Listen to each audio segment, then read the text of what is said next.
Kami bersyukur, sungguh Kau baik. Haleluya. Terima kasih Yesus, terima kasih Tuhan. Pagi hari ini Tuhan kami datang di hadirat-Mu. Pagi hari ini Tuhan kami mau fokus hanya kepada Engkau Yesus. Kami siap Tuhan untuk memuji, meninggikan, memuliakan nama di atas segala nama, yaitu Yesus Kristus Tuhan.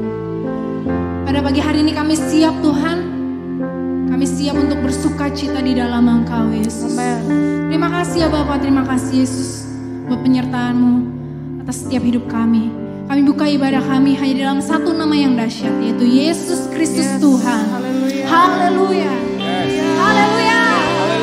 Amin. Beri sorak-sorai buat Tuhan kita. Mari kita mau bersuka cita. Kita mau memuji Dia sebab Dia baik. Amin.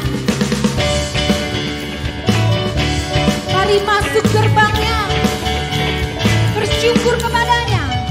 Masuk gerbangnya bersyukur dengan penuh pujian, bersuka di hadiratnya, nyanyi besarkan agung namanya, pujian kita sangka kala, musik dan tarian, semua makhluk di bumi surga dengan senang hati naikkan pujian. Sebab Tuhan baik, sebab Tuhan baik, sebab Tuhan baik, sebab Tuhan baik, sebab Tuhan baik, anugerahnya kekal selamanya. Amin.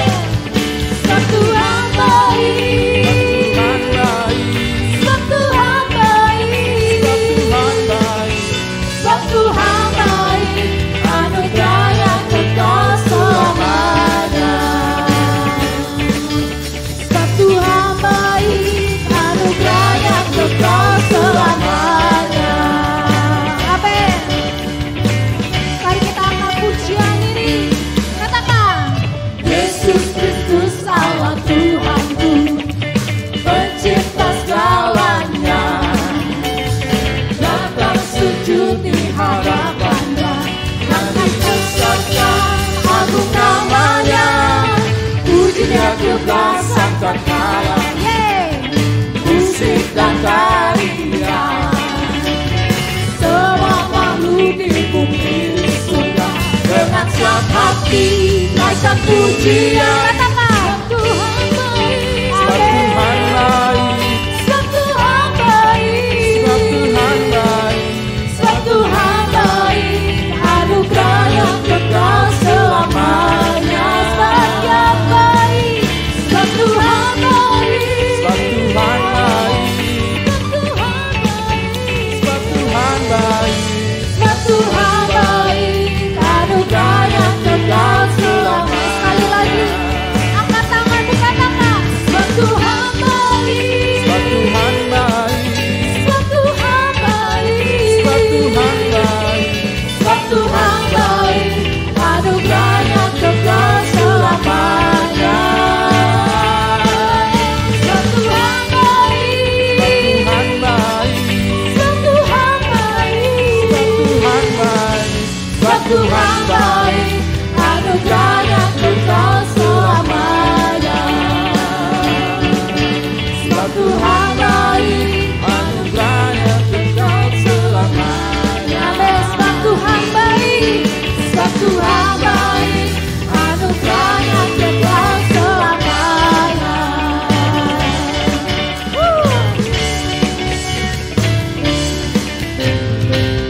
Haleluya, beri sorak-sorai buat Tuhan Yesus. Kita percaya kalau sukacita dari surga terus melimpah dalam hidup kita. Walaupun dalam kondisi yang mungkin sulit, tapi kita mau terus bersukacita di dalam Tuhan. Amin. Mari kita sama-sama mengatakan pujian ini.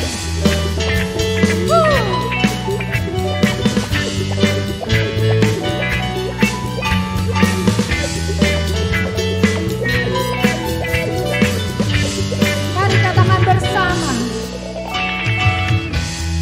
ku izinkan ketakutan, karena imanku pada Yesus Tuhan.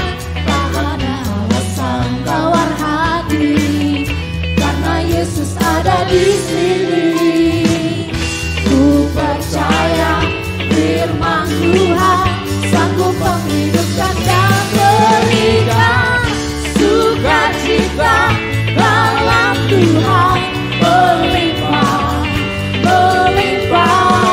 Kekuatan dari Tuhan tercurah atas kita. Amin. Takkan ku izinkan, takkan ku izinkan ketakutan, karena imanku pada Yesus Tuhan. Tak ada alasan tawar hati, karena Yesus ada di sini. Ku percaya firman Tuhan sanggup menghidupkan dan berikan sukacita dalam Tuhan melimpah, melimpah. Kekuatan dari Tuhan tercurah atas kita. Sukacita dalam Tuhan melimpah, amin, melimpah. Kekuatan dari Tuhan tercurah. Mari jemaat katakan bersama. Sukacita dalam Tuhan melimpah, amin, melimpah. Kekuatan dari Tuhan tercurah atas kita. Sukacita dalam Tuhan melimpah, melimpah. Kekuatan dari Tuhan tercurah atas kita, tercurah atas kita.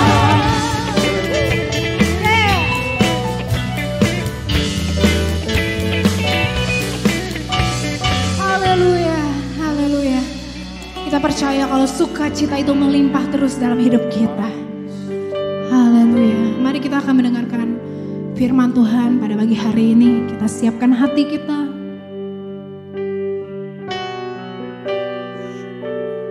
Bapa, kami tahu Engkau mendengar setiap seruan hati kami. Kami mau tinggal diam, tenang dalam hadirat-Mu Tuhan. Haleluya. Bapa, Kau mendengar seruan hatiku.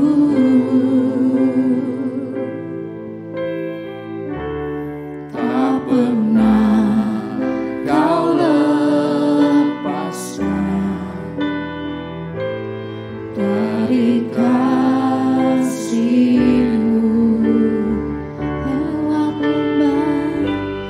Lewat lembah gelap, Kau temani aku. Ya Tuhan, Roh-Mu bekerja selalu untuk kebaikanku.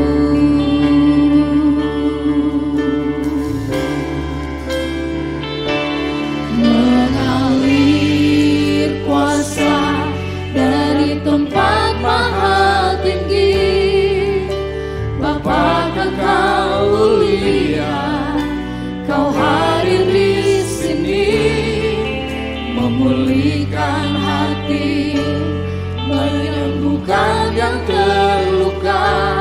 Ku kan tenang bersama-Mu, Bapa. Mari kita katakan pujian ini dari Allah. Lewat lembah gelap, Kau temani aku.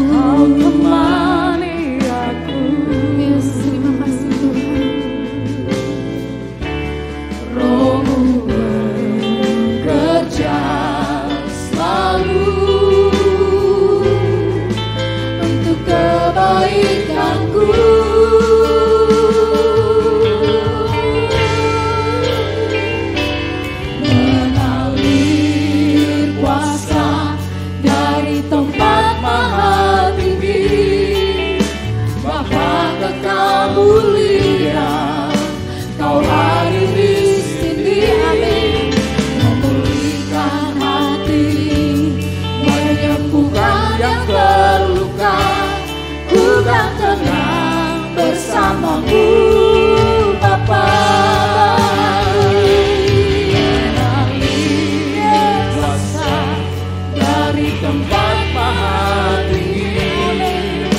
Bapa kekal mulia, Kau hadir di sini, memulihkan hati, menyembuhkan yang terluka. Tuhan tenang bersamamu, Bapa. Sekali lagi katakan, mengalir kuasa dari tempat maha tinggi, memulihkan setiap kami. Tapi percaya hadir di kami, memulihkan hati, menyembuhkan yang terluka. Tuhan tenang bersamamu, Bapa.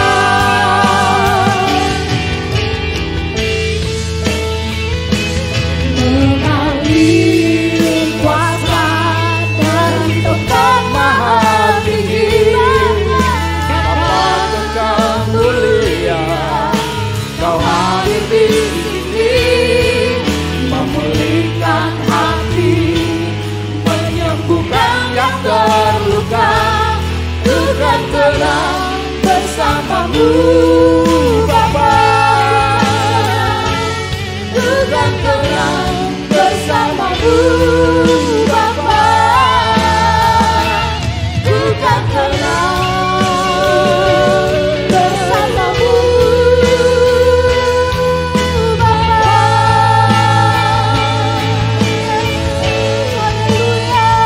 tenang bersamamu, Bapa.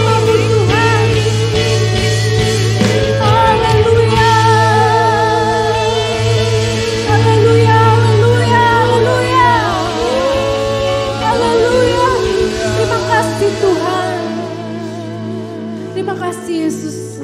Benar Tuhan, hanya dekat padamu kami tenang.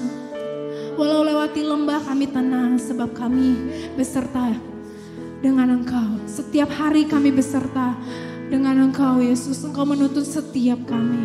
Tuhan, pada pagi hari ini kami siap Tuhan untuk mendengar isi hati-Mu.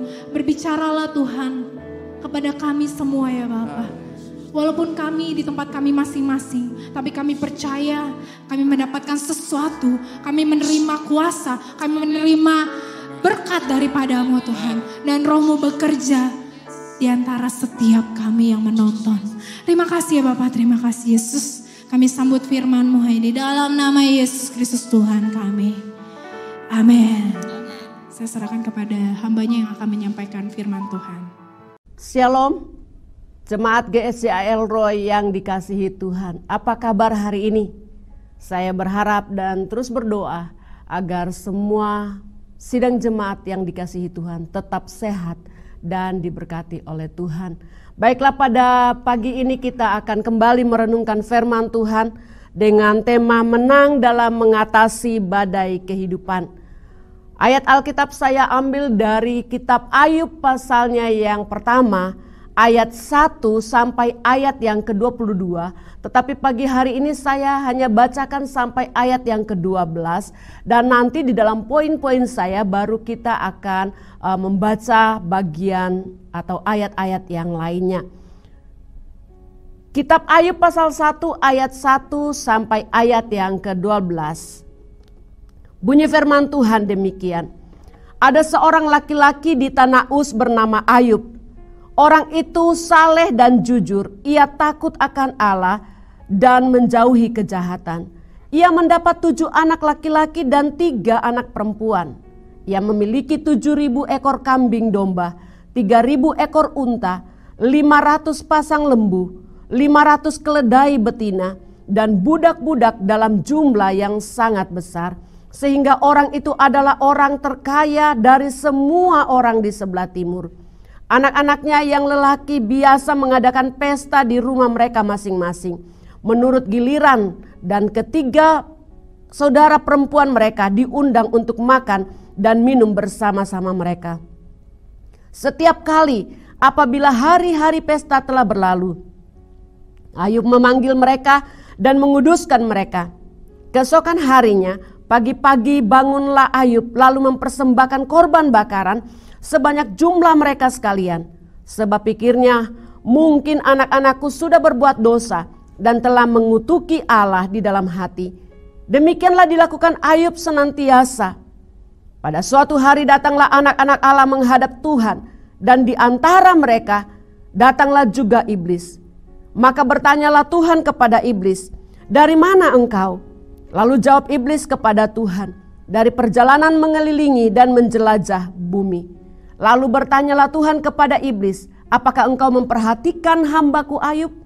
Sebab tidak seorang pun di bumi seperti dia, yang demikian saleh dan jujur, yang takut akan Allah dan menjauhi kejahatan." Lalu jawab iblis kepada Tuhan, "Apakah dengan tidak mendapat apa-apa Ayub takut akan Allah? Bukankah engkau yang membuat pagar sekeliling dia dan rumahnya serta segala yang dimilikinya? Apa yang dikerjakannya telah kau berkati, dan apa yang dimilikinya makin bertambah di negeri itu. Tetapi ulurkanlah tanganmu dan jamalah segala yang dipunyainya. Ia pasti mengutuki engkau di hadapanmu." Maka firman Tuhan kepada iblis, "Nah, segala yang dipunyainya ada dalam kuasamu. Hanya janganlah engkau mengulurkan tanganmu terhadap dirinya." Kemudian pergilah iblis dari hadapan Tuhan. Jemaat yang dikasihi Tuhan, pagi hari ini kita akan belajar dari kehidupan Ayub. Ayub begitu luar biasa, Ayub yang begitu kuat, yang bisa bertahan, bahkan dikatakan bisa keluar sebagai pemenang dari badai kehidupan yang menimpa hidupnya. Kita akan melihat siapa Ayub. Dalam ayat 1 dikatakan bahwa Ayub adalah seorang laki-laki di tanah Uz. Alkitab mencatat bahwa Ayub adalah seorang yang kaya raya dan juga orang yang beriman kepada Tuhan. Ayub kaya dalam hal anak, Ayub kaya dalam hal harta, dan juga Ayub kaya dalam hal iman. Di dalam ayat 2 kita bisa menemukan firman Tuhan berkata dia memiliki 7 anak laki-laki dan 3 anak perempuan.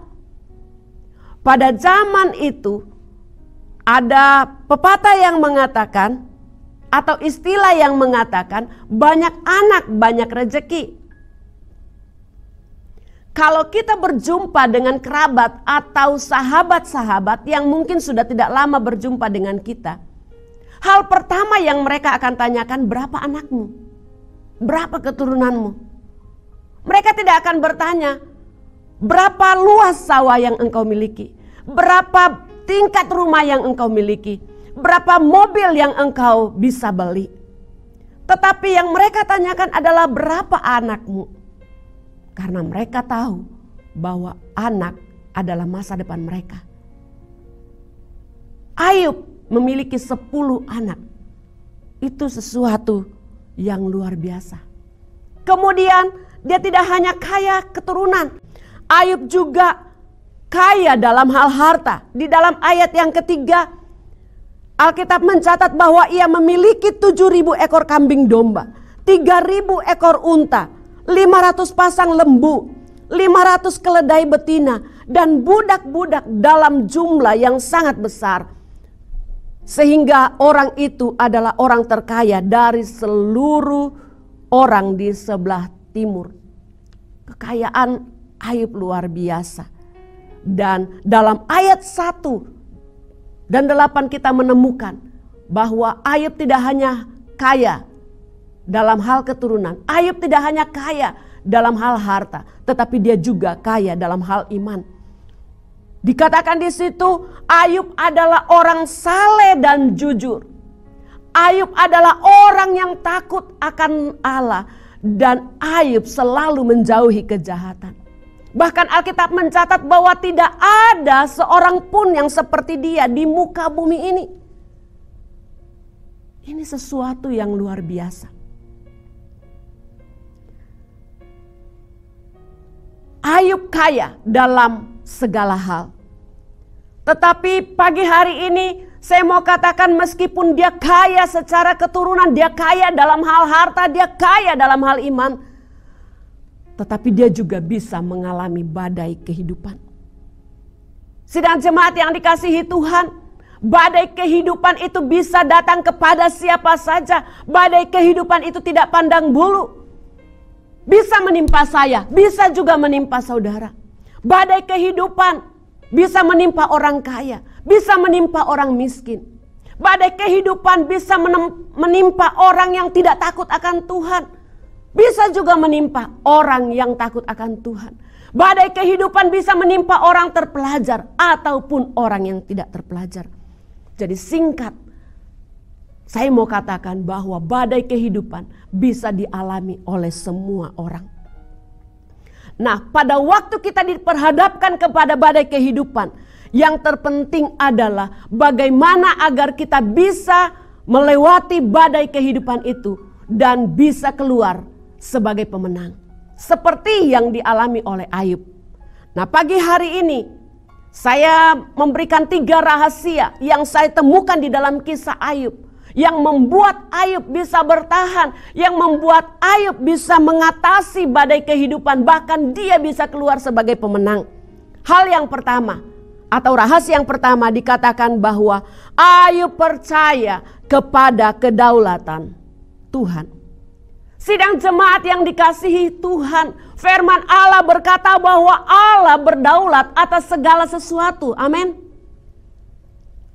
Ayub di sini hampir punya segala-galanya. Dia punya keluarga yang bahagia. Dia punya harta yang melimpah. Dia memiliki kedudukan yang terhormat. Jadi kita bisa katakan bahwa secara jasmani dan secara rohani, Ayub adalah orang yang sukses. Ayub adalah orang yang diberkati Tuhan.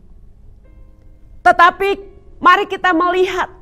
Pada waktu posisi Ayub seperti itu, Ayub dikatakan bahwa melihat segala sesuatu yang dimilikinya bukan sebagai hasil kerja kerasnya, bukan karena kepintarannya, tetapi dari kebenaran firman Tuhan yang saya baca.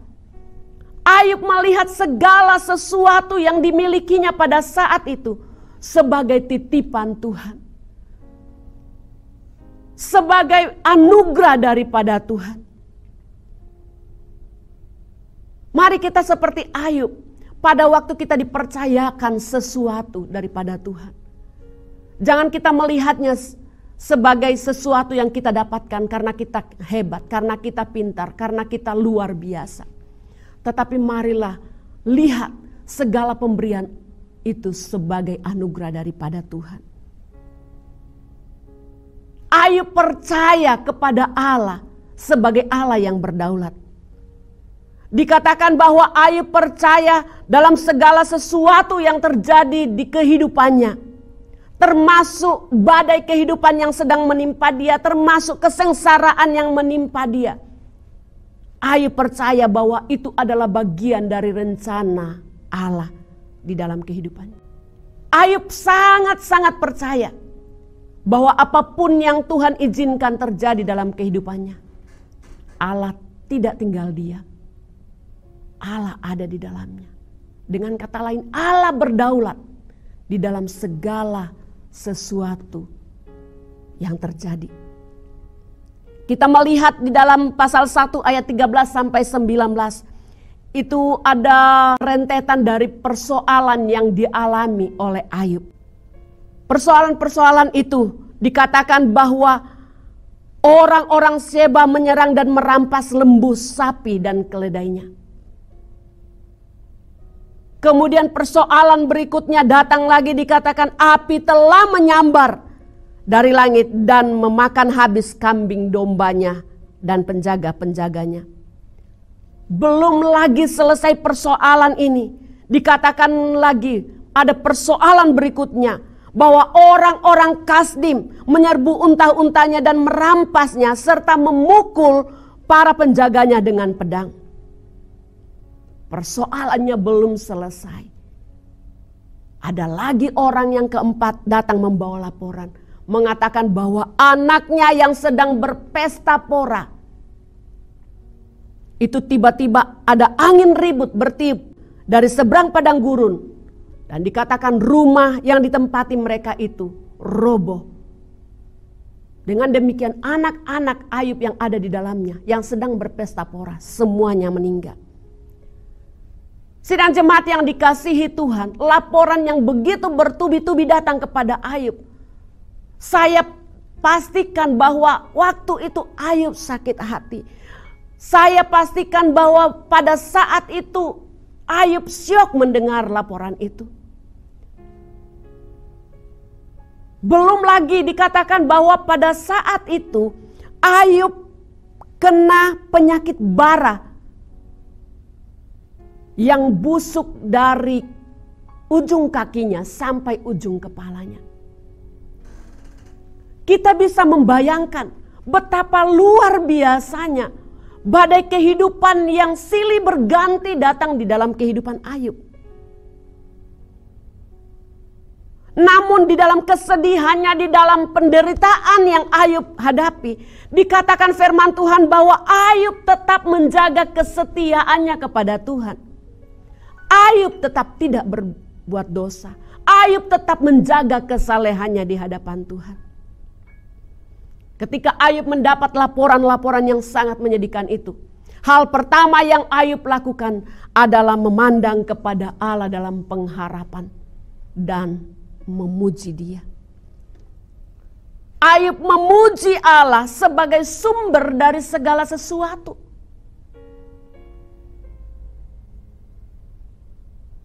Sesuatu yang luar biasa dari kisah Ayub ini. Setelah laporan yang bertubi-tubi datang kepadanya mengenai kehilangan harta, mengenai kehilangan orang-orang yang dikasihinya, tetapi dia tetap melihat segala sesuatu yang terjadi itu adalah dalam kedaulatan tangan Allah. Kita melihat apa yang Ayub lakukan pada waktu mendengar berita-berita yang membuat duka di hatinya. Dalam pasal 1 ayat 20 sampai ayat 22. Maka berdirilah Ayub lalu mengoyakkan jubahnya dan mencukur kepalanya. Kemudian sujudlah ia dan menyembah, katanya, dengan telanjang aku keluar dari kandungan ibuku. Dengan telanjang juga aku akan kembali ke dalamnya. Tuhan yang memberi, Tuhan yang mengambil. Terpujilah nama Tuhan. Dalam kesemuanya itu Ayub tidak berbuat dosa dan tidak menuduh Allah berbuat yang kurang patut. Kita melihat bagaimana Ayub menanggapi setiap laporan-laporan yang membuat dia sakit, yang membuat dia berduka. Tetapi dia mengatakan, dengan telanjang aku keluar dari kandungan ibuku. Dengan telanjang juga aku akan kembali ke dalamnya. Tuhan yang memberi, Tuhan yang mengambil, terpujilah nama Tuhan. Dari pernyataan Ayub, kita bisa mengambil kesimpulan bahwa sungguh Ayub percaya kepada kedaulatan Tuhan. Dan biarlah kita juga belajar bahwa apapun yang terjadi di dalam kehidupan kita, itu ada dalam kedaulatan tangan Tuhan. Mungkin pada saat pagi hari ini, ada di antara kita yang sedang diperhadapkan dengan badai kehidupan atau dengan persoalan-persoalan hidup, khususnya dalam masa pandemi ini. Mungkin ada di antara kita yang di PHK dari pekerjaan. Mungkin badai kehidupan yang sedang menimpa kita adalah karena rusaknya hubungan antara suami dan istri. Atau mungkin badai kehidupan yang sedang kita alami adalah dalam bentuk kekurangan. Atau juga mungkin badai kehidupan yang sedang melanda kita adalah sakit penyakit yang tidak kunjung sembuh. Tetapi mari pada pagi hari ini setelah kita belajar dari kehidupan Ayub, rahasia yang pertama yang membuat Ayub keluar sebagai pemenang dari badai kehidupan itu adalah karena dia percaya bahwa Allah berdaulat atas segala sesuatu yang terjadi atas hidupnya. Pastikan dirimu juga bahwa apapun yang Tuhan izinkan terjadi, Allah ada di dalamnya. Saya berkata bahwa bukan Tuhan yang mendatangkan kecelakaan, bukan Tuhan yang mendatangkan sakit penyakit, tetapi Tuhan mengizinkan hal itu terjadi di atas kehidupan saudara. Tetapi pastikan bahwa Dia berdaulat dan Dia akan merencanakan kebaikan di balik itu semuanya. seorang yang bernama R.C. Sproul dalam bukunya yang berjudul Surprise by Suffering menuliskan seperti ini. Pada akhirnya, satu-satunya jawaban yang Allah berikan kepada Ayub adalah pewahyuan tentang dirinya sendiri. Seolah-olah Allah berkata kepadanya, Ayub, aku adalah jawabannya. Ayub tidak diminta untuk mempercayai sebuah rencana, tetapi Ayub diminta untuk mempercayai seorang pribadi, yaitu pribadi Allah yang berdaulat, bijaksana dan baik. Yancey juga pernah menuliskan seperti ini, tak peduli sebagaimanapun kita berusaha untuk merasionalkan Allah, terkadang kita tetap melihatnya sebagai sosok yang tidak adil. Hingga waktu berjalan dan sejarah membuktikan, kita mengerti bahwa segala sesuatu yang terjadi adalah untuk mendatangkan kebaikan bagi kita. Sidang jemaat yang dikasihi Tuhan, camkan apa yang Rasul Paulus tuliskan di dalam kitab Roma pasalnya yang ke-8 ayat 28. Dia menuliskan bahwa kita tahu sekarang bahwa Allah turut bekerja dalam segala sesuatu untuk mendatangkan kebaikan bagi mereka yang mengasihi Dia, yaitu bagi mereka yang terpanggil sesuai dengan rencana Allah. Jadi kalau kita sedang diperhadapkan kepada persoalan hidup, betapapun peliknya seperti Ayub, tetapi dalam situasi itu Ayub sangat menyadari bahwa Allah pegang kendali atas hidupnya. Allah berdaulat atas hidupnya. Demikian juga kita. Persoalan apapun yang sedang engkau alami, belajarlah untuk melihat Allah sebagai Allah yang berdaulat, Allah yang pegang kendali. Karena itulah yang akan menuntunmu bisa melewati badai kehidupan itu. Rahasia yang kedua yang bisa membuat Ayub menang dalam menghadapi badai kehidupan adalah karena Ayub tetap memberi respon yang positif di tengah-tengah perkataan-perkataan negatif yang dilontarkan orang-orang terdekatnya kepada Ayub.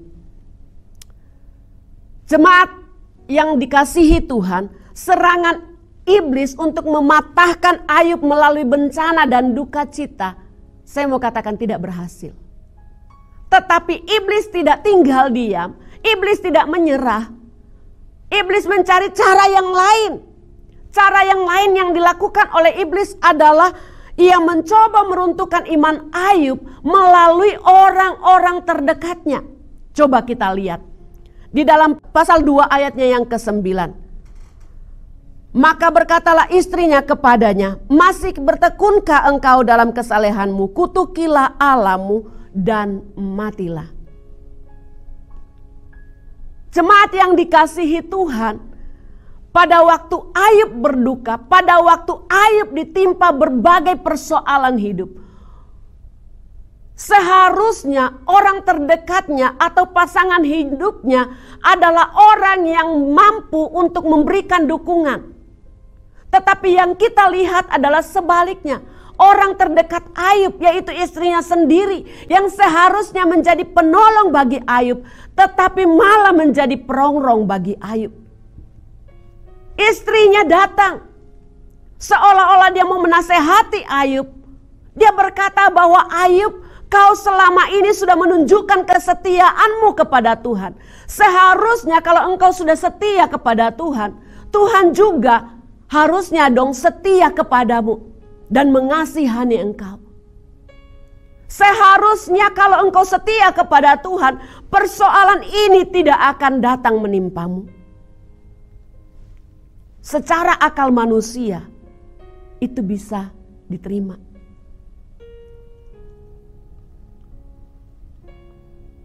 Ayub yang begitu saleh, seharusnya juga Tuhan setia kepadanya. Tetapi yang kita lihat adalah Ayub yang takut akan Tuhan. Ayub yang tidak berbuat dosa. Ayub yang tetap menjaga kesalehan hidupnya di hadapan Tuhan.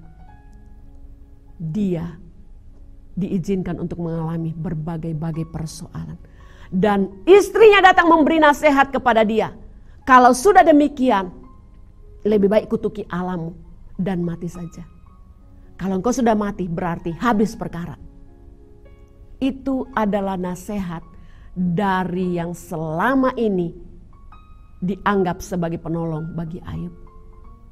Tetapi nasihatnya itu tidak berhikmat sama sekali.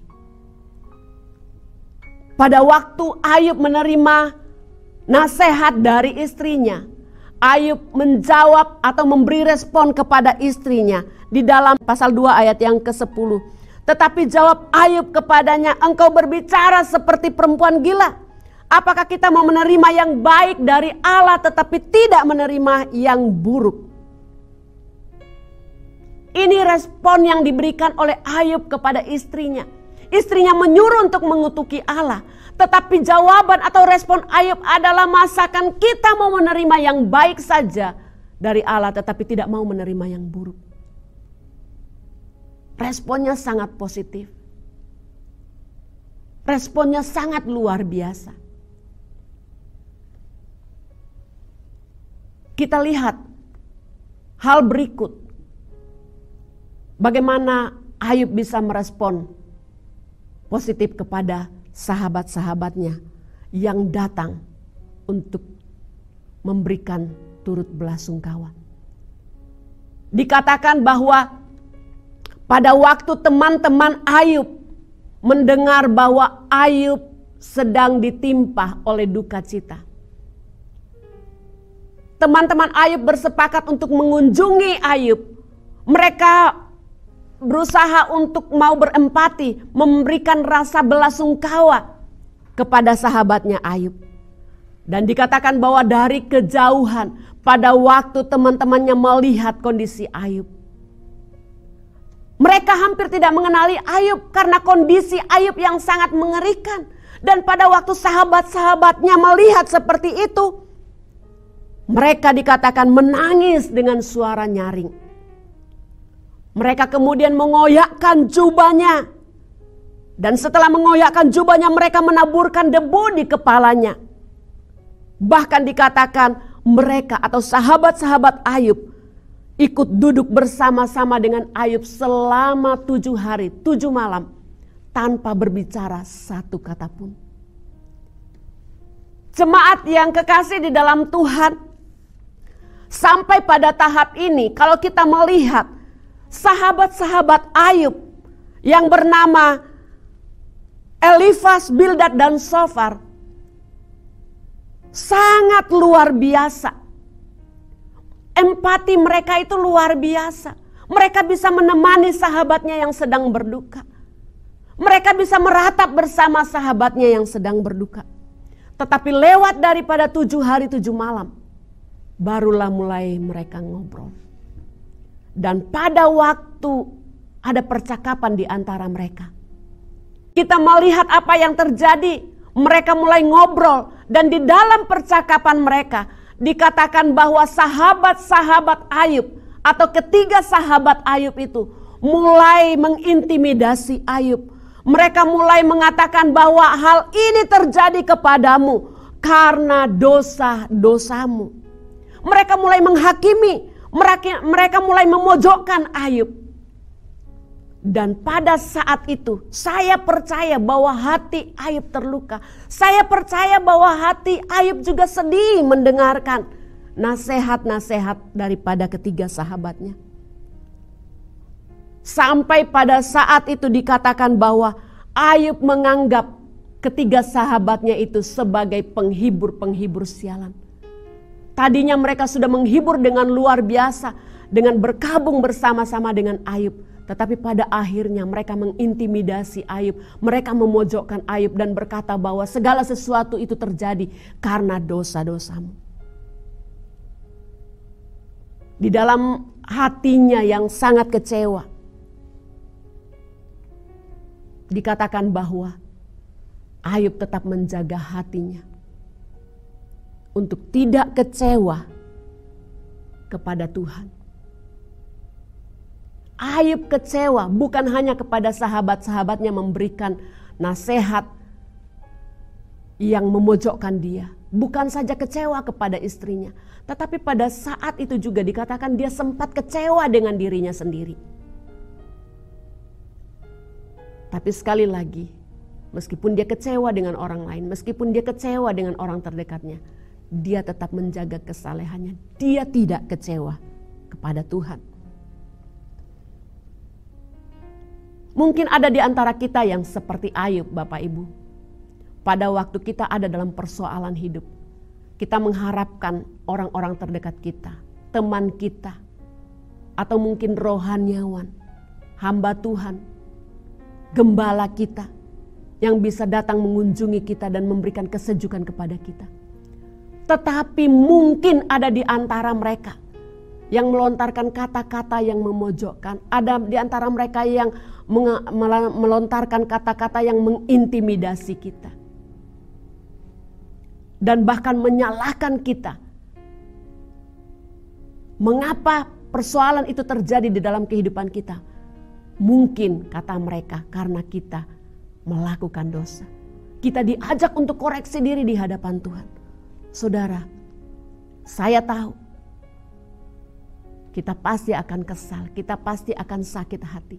Tetapi belajarlah dari kehidupan Ayub yang mau memberikan respon yang sangat positif meskipun di tengah-tengah hal yang negatif. Dari perkataan-perkataan temannya yang negatif, tetapi Ayub tetap memberikan respon yang positif.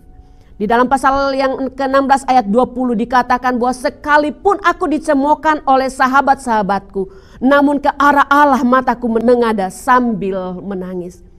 Pada waktu dia dicemooh oleh sahabatnya, pada waktu dia diberi nasihat yang mungkin mengintimidasi Ayub, dikatakan bahwa Ayub hanya menengadah kepada Tuhan dan menangis kepada Tuhan. Ini respon yang sangat positif. Mungkin kita tidak bisa lagi berkata apa-apa. Mungkin kita tidak bisa lagi membela diri. Pada waktu kita menghadapi persoalan dan teman-teman kita atau orang terdekat menyalahkan kita. Tetapi satu hal seperti yang Ayub lakukan. Menengadah kepada Tuhan dan menangis di hadapannya. Dia pasti akan turun tangan atas kehidupanmu. Itu rahasia yang kedua. Kemudian rahasia yang ketiga yang saya temukan yang membuat Ayub menang dalam mengatasi badai kehidupan adalah karena Ayub berjumpa dan mengalami Tuhan secara pribadi. Kita tahu bahwa ada 4 sahabat daripada Ayub. Dan yang terakhir atau yang keempat temannya itu adalah Elihu. Elihu tadi tidak diceritakan karena pada waktu mereka datang dan memulai memberi nasihat kepada Ayub, Elihu diam saja. Karena Elihu yang paling muda di antara mereka. Jadi tidak patut rasanya kalau seorang muda bicara di depan orang tua. Elihu sangat menghargai sahabat-sahabatnya sehingga pada waktu sahabat-sahabatnya yang lain memberikan nasihat atau saran kepada Ayub, Elihu diam saja. Dan Elihu menyaksikan bahwa apa yang dilakukan oleh sahabat-sahabatnya itu sangat bertentangan dengan firman Tuhan. Itu sangat salah karena mereka memojokkan Ayub. Mereka mengintimidasi temannya yang sedang berduka. Elihu tidak melakukan seperti apa yang dilakukan sahabat-sahabatnya. Tetapi saya mau katakan Elihu adalah teman sejati bagi Ayub. Dia tetap mendampingi Ayub. Bahkan setelah teman-teman yang lain memberikan nasihat, dikatakan bahwa Elihu hanya memberikan saran kepada Ayub, memberikan nasihat agar Ayub tetap setia kepada Tuhan. Jemaat yang dikasihi Tuhan, setelah Elihu memberikan nasihat yang menyejukkan hati Ayub, ada peristiwa yang luar biasa yang terjadi. Dikatakan bahwa Allah datang di dalam badai dan berbicara kepada Ayub. Ini hal yang luar biasa yang dialami oleh Ayub, yang sebelumnya dia tidak pernah alami. Tahukah jemaat Tuhan, di dalam ayat-ayat sebelumnya dikatakan bahwa pengenalan Ayub kepada Tuhan itu berdasarkan dengan apa yang dikatakan orang mengenai Allah. Kesalehannya Ayub itu didasarkan dengan apa kata orang mengenai Allah. Ayub belum pernah berjumpa secara pribadi dengan Tuhan. Dan saat ini, pada waktu Ayub ada di tengah-tengah badai kehidupan, seolah-olah Ayub sudah tidak mampu berbuat apa-apa. Dikatakan bahwa Tuhan datang di dalam badai dan berbicara kepada Ayub. Dalam kisah itu dikatakan bahwa Tuhan langsung menantang Ayub dengan berkata, siapakah yang tidak berpengetahuan yang sanggup berbantahan denganku? Dan setelah panjang lebar Tuhan berbicara kepada Ayub, dikatakan bahwa Ayub tidak bisa berbuat apa-apa lagi.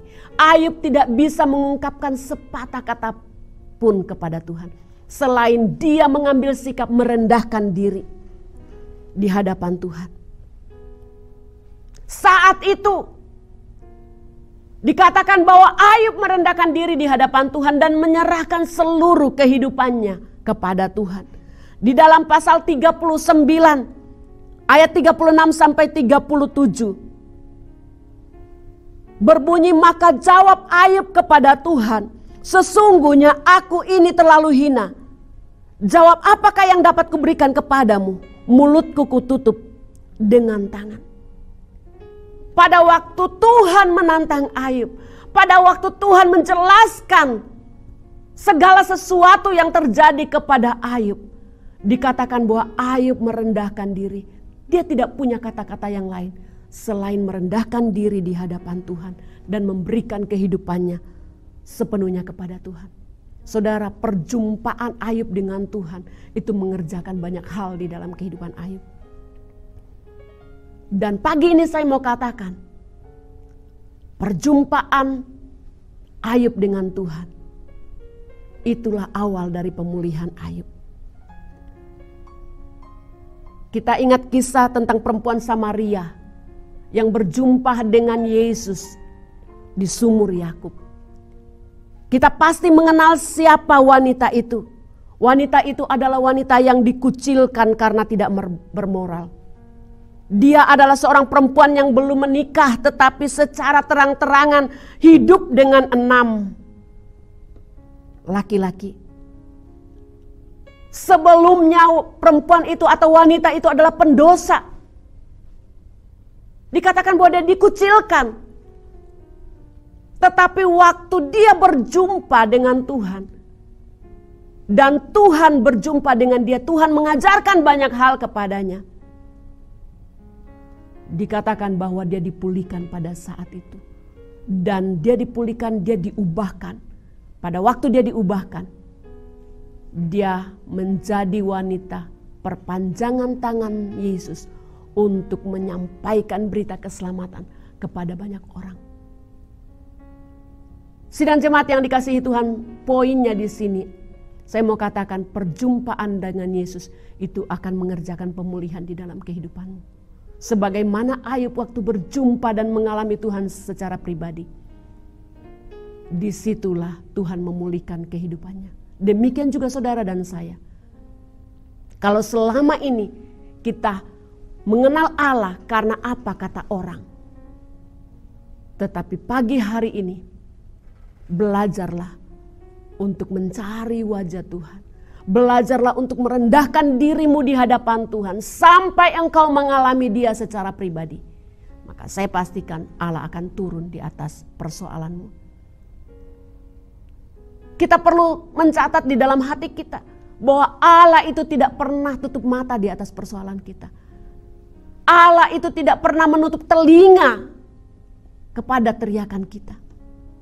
Dia mendengar dan dia melihat apa yang sedang kita alami. Tetapi pagi hari ini ambil tindakan untuk merendahkan diri di hadapan Tuhan. Alami Dia secara pribadi. Dan disitulah Allah akan mengerjakan pemulihan atas hidupmu. Kita melihat setelah perjumpaan Tuhan dengan Ayub. Kisah Ayub kita lihat bahwa dipulihkan. Di dalam pasal 42, pasal yang terakhir, kita melihat bahwa Ayub dipulihkan. Keluarga Ayub dipulihkan. Kesehatan Ayub dipulihkan. Harta bendanya dikembalikan 2 kali lipat. Ayub mendapatkan 10 anak lagi. Dan dikatakan bahwa jauh lebih baik daripada anak-anak sebelumnya. Dan juga Ayub diberi umur panjang oleh Tuhan. Pastikan hidupmu akan mengalami pemulihan seperti Ayub. Percaya kepada Allah yang berdaulat.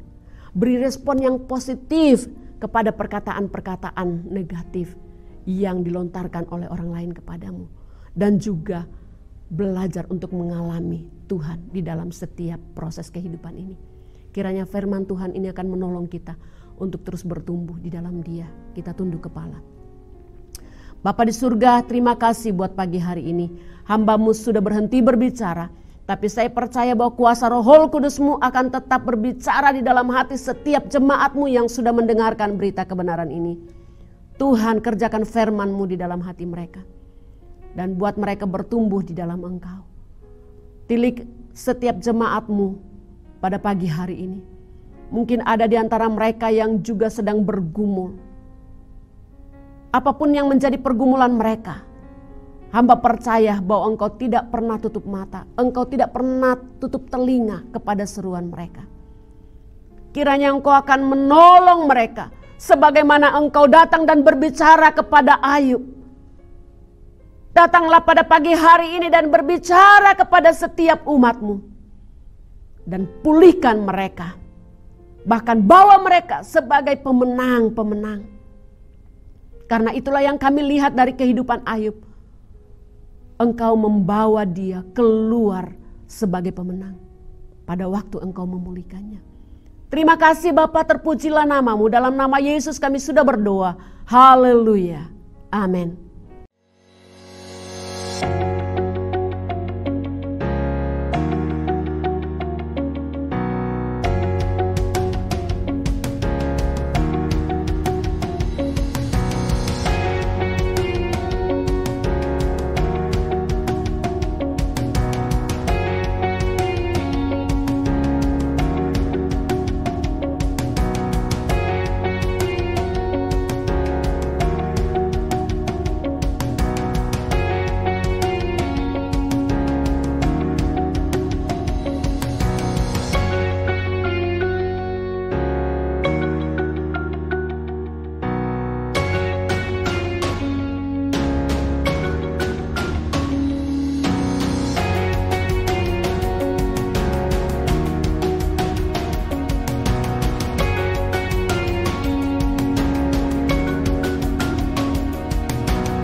Bapak, Ibu, serta saudara-saudara yang dikasihi Tuhan, sebelum kita menutup ibadah online ini, izinkanlah saya memberi masukan yang cukup penting bagi kita semua.